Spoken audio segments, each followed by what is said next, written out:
Hi, this is Molly Clemans, and my speech is titled Issues in Urban Education. Thinking back to my elementary and middle school days, most of what I remember was pretty colorful and carefree. Turns out I was like any typical suburban student, but I did not realize that there were students my age getting a completely different experience solely because of where they went to school. Schools in urban areas are not able to offer this carefree learning experience because they cannot afford to have students as their main priority. Based on my research and my experience conducting Design for Change in 4 urban schools, I've been exposed to many of the reasons behind the disparity between urban and suburban schools. It's true that urban education is suffering for many different reasons, but project-based learning could be the solution to improving the community and empowering its students. So for the next few minutes, I'm going to dig a little deeper into the issues that urban education presents, and I'm going to explore a simple solution that could be brought on by the implementation of Design for Change. So first, I'll examine some of the reasons why issues in urban education are significant to more than those directly affected.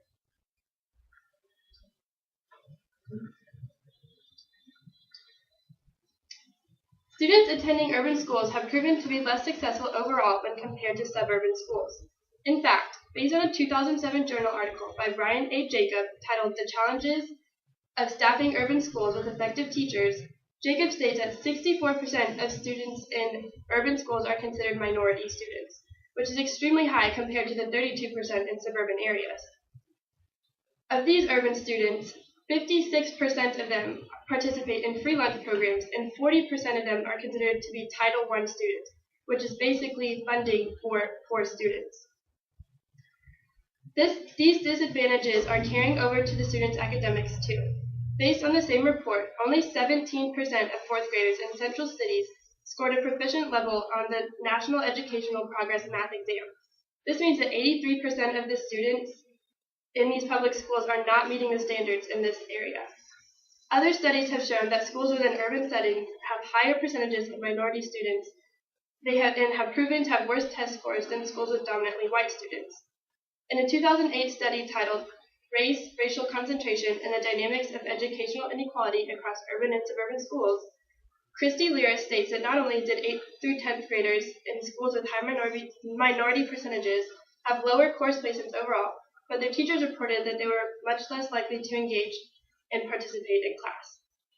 This leads me to my next question. Why is the minority population so highly concentrated, and why are they suffering so much when it comes to an education? Turns out, the problem presented in urban schools can be traced over half a century.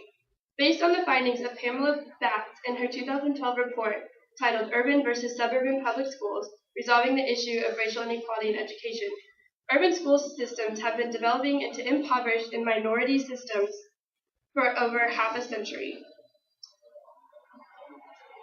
This is because middle-class white families are financially able to move to suburban areas and therefore get a better education. Minority families are financially unable to move and are therefore stuck when it comes to their resources. An issue that surprisingly stems from this when it comes to public education is the lack of parent involvement in the schools. Based on a 2011 research led by Johanna Smith titled Parent Involvement in Urban Charter Schools, New Strategies for Increasing Participation, parent involvement has proven to positively affect students' participation in class. Of course, Smith also found that a majority of the parents volunteering in schools were indeed suburban parents. Parents of the urban neighborhoods do not have the ability to involve themselves in their children's schools because they are typically working hourly paid jobs, which does not allow them to volunteer. When the school environment is not inviting and students do not feel passionate about learning, this can result in low levels of happiness and can lead to an increase of dropout rates. Based on a 2011 article titled Why Education is the Best Anti-Poverty Program, Rashawn Biddle says education equals empowerment, and a high-quality education is what these dropouts need in order to break the cycle of poverty for the long haul. Poverty has clearly been a major factor in the quality of urban schools. So when students drop out, they are just setting themselves up to continue the cycle of poverty. They are contributing to the problem instead of fighting it. Until students can understand the value of an education and until they have a reason to actually want to go to school, the dropout rate will continue to be a problem. One of the reasons these students are dropping out is that they do not justify prolonging their experience at school because they're simply not happy.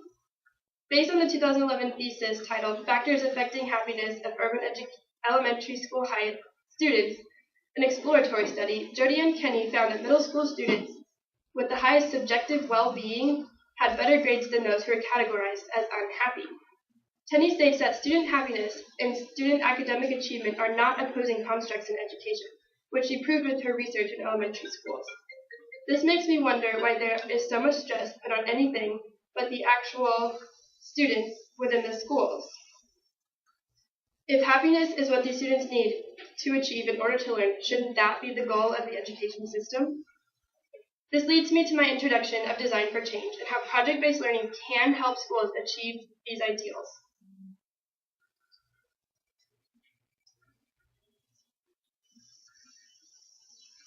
Project-based learning is when hands-on learning is implemented in traditional education.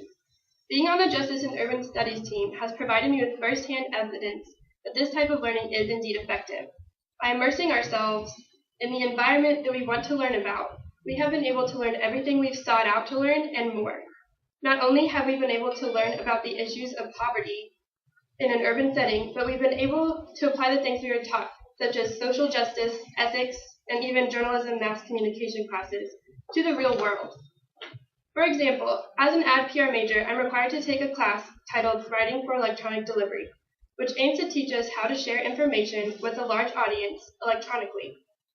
By taking on the responsibility of social media during my time here in Dallas, I feel I've been able to apply everything I'm learning to something that is really meaningful to me. In this way, my team and I were able to understand the benefits of project-based learning, so we knew that this would be a powerful program to implement within the Dallas schools, but not before we did our research. Design for Change takes students through the steps feel, imagine, do, and share, and allows them to understand the potential they have to make a difference, and then it empowers them to recognize a problem within their community and do something about it. Based on the research conducted in 2010 by the Good Work Toolkit and Continuum titled DFC Research, out of all the students where Design for Change was implemented, 78% of them were from urban areas. This proves that the DFC agents knew their program would benefit the most students. The students involved were also surveyed on their feelings towards the projects before and after their work was conducted. At the beginning, 20% of the students expressed they felt motivated before the project, which is over 15% lower than the 36% who came out of the project feeling this way. The research also showed that 8% of the students involved felt more proud of themselves after they finished the project. And the best part? The actual implementation does not cost the school a penny. The students are all able to achieve all of these crucial skills with no extra cost to them or the school. Looking back, motivation and pride are two key feelings that contribute to children's happiness when it comes to their schoolwork. And these are things that Design for Change has been able to help instill in these students who need it most. To sum this all up,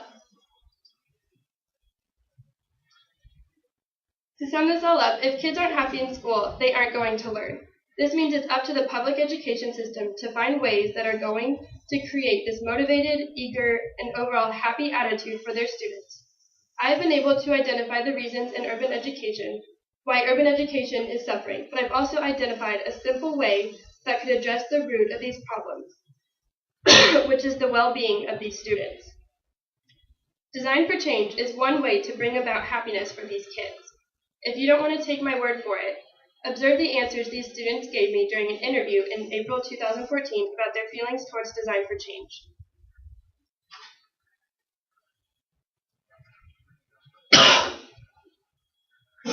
It makes me happy.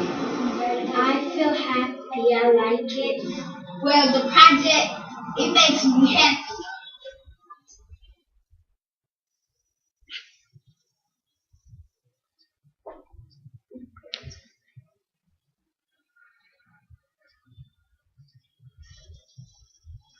Thank you.